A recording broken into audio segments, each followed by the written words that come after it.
Hi everybody, welcome back. And as we say, your success is just our style. So this week we thought we'd talk about our style. Not really in terms of style, but in terms of the industry.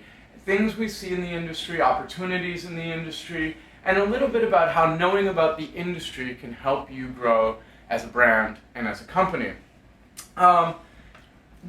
One thing that everyone sort of thinks about in the fashion industry is runway shows. This is a good example of a way that designers have gotten their looks out there and their work out there and have been successful, but I think they're misunderstood in some ways, and that there are alternatives to fashion shows, and there are different kinds of fashion shows, and all of these things take a little bit of understanding and experience. Katie, you've been to about as many fashion shows as anyone I know, so... Yeah, I've had some amazing opportunities over the years to see fashion in various forms. New York Fashion Week, London Fashion Week, and a lot of really amazing presentations here in San Francisco. And one of the things that I didn't realize when I first got involved in fashion that has become much clearer to me in recent years is that there are some really amazing alternatives if you're not a big brand that doesn't have the budget to aim for New York Fashion Week. Or perhaps you want to aim for New York Fashion Week 5 years down the line. So what do you do between now and then? There's a number of options that are all great, and so it's going to depend on your brand, who your audience is, and what it is that you're selling.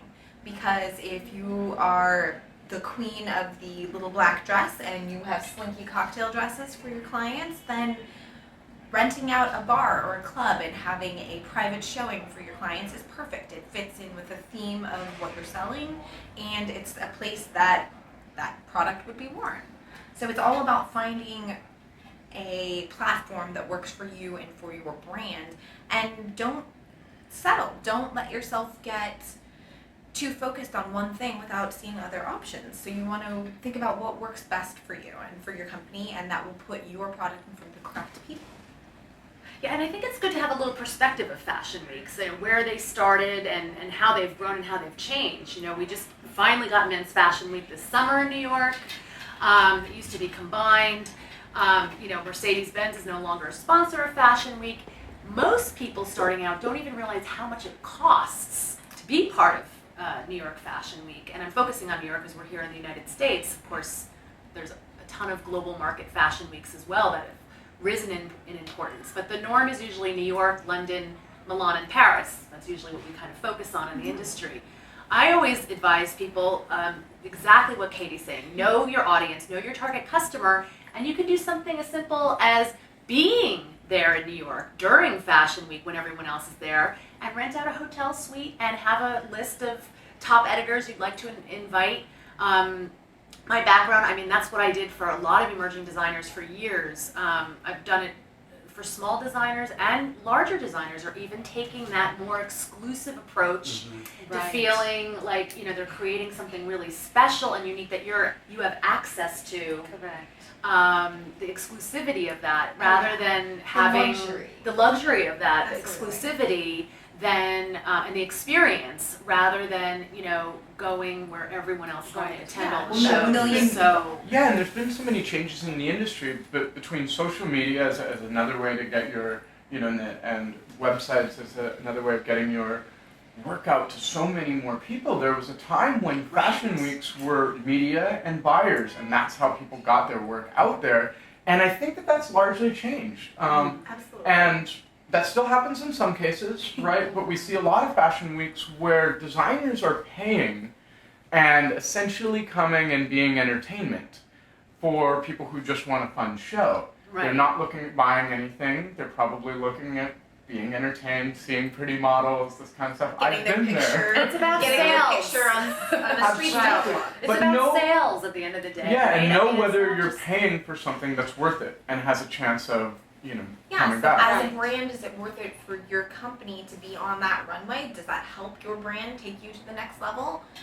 Or would something else work better? And what's your ROI? And who's your audience, right? Because every time you do anything, it doesn't matter whether it's a runway, a trunk show, anything at all, you've got to say who's your audience, and is my audience going to be present? Because if your target customer or your target buyer is not going to be present, then it's not worth your time. And I think that there's an idea that being selected for a fashion show is some sort of award. That means you're automatically doing well. Nishka, have you said no to a fashion show before? Oh my gosh, I've said no to too many. I'm almost embarrassed to keep saying no. You shouldn't be. The idea is that, that is really an important part of knowing your own marketplace and knowing your target audience and saying, no, thank you. That's a great honor, perhaps, but no, this isn't exactly what I'm looking It's not to the do. right And part of the reason why I've said no, brand, is because there just hasn't been any ROI for us, right? It's not necessarily the right place for our brand. It's not necessarily the right timing for us. It's not necessarily the right, way for us to get our brand out there based on the audience. There's several reasons. But for me, the only reason I would ever do a runway show is if there is the right audience there. And if the right audience isn't there, to me, it would be fun, and I love fun things, but I don't have the time for that much fun. I'm running a business. And it's an expense. And this brings up another good point, that there are different alternatives out there now. One thing I wanted to bring up was reality TV. Yes. Project Runway is airing. We have had, at this point between us, 3 or 4 clients who have been on there, and I think that that's a real alternative these days than trying to put on a fashion show. It may, as far as audience, have a much wider audience and a much wider reach, and as far as publicity, that's something that's a whole new world going on. Well, Brad, I'd like to add on to that, because basically a fashion show it's a huge commercial. It's a commercial. It's a commercial after which you hope that people, namely the buyers, as you mentioned, Jill, come and buy your products, right? So, depending on the size of your company when you start, are you going to spend $100,000 on a commercial, right? Or would it be better for you to advertise in a different way or a different medium? I think that, Katie, what you mentioned earlier, I like the idea of installations if you're starting out. Absolutely. Whereby you research who the buyers are, you have something intimate, you pick several of your best pieces, and this is if you're in the fashion industry. You invite them, you invite press, and use that cost benefit to your advantage. Absolutely. You can engage more too, and the editors and press and buyers can engage more with the product. Right. When you're on a large runway, you can't see all the details. It's better for Can't mass touch brands. the fabric. They Yeah. frown upon that. So it depends. And you will Yeah. be spending most of your time making sure the fashion show goes off without a hitch, rather than focusing on what you're producing. really connecting with your buyers and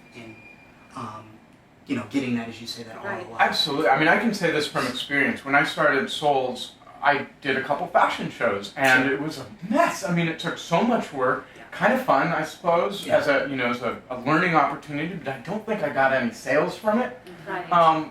And because my particular products are sort of a fashion, tech, wearables type of thing, I found that my route to getting a market going was doing crowdfunding. Sure. I did 3 different campaigns on Indiegogo, and that was much easier than doing fashion shows and much more productive. I think it doesn't work for every single type of thing, Sure. but if we're talking wearables, this is a real opportunity now and a very real thing. I mean, this is a $1 billion market soon, right? Yeah. And this is something that if you're in a fashion tech type of realm, you should think maybe very, very well about doing different things. Right.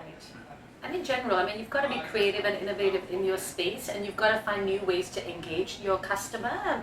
And runway shows, like anything else, if it works, it's great, because there are runway shows out there that designers Absolutely. do Yes. that work really well, but they Yes. work well because they have the infrastructure where all the key buyers are there. Right. Those runway shows are known for that, and they're smaller, but they're great. But you've got to know your audience, you've got to know where your buyers are, and put them act together. Absolutely. And should you be talking to buyers, or should you be talking to To the Silicon Valley investor, right? Right. Should you be talking to the world through the magic of the internet? There's so many different things, and I think the point is more just to think about it and to get help if you need help, and to know the industry and know who you are and what you're looking for. And I think if you do that, you can really avoid some pitfalls, save a ton of money, and potentially end up in a situation where your brand isn't putting its best foot forward, which is one of the reasons why you want to find what's best for you, what's best for your company, is because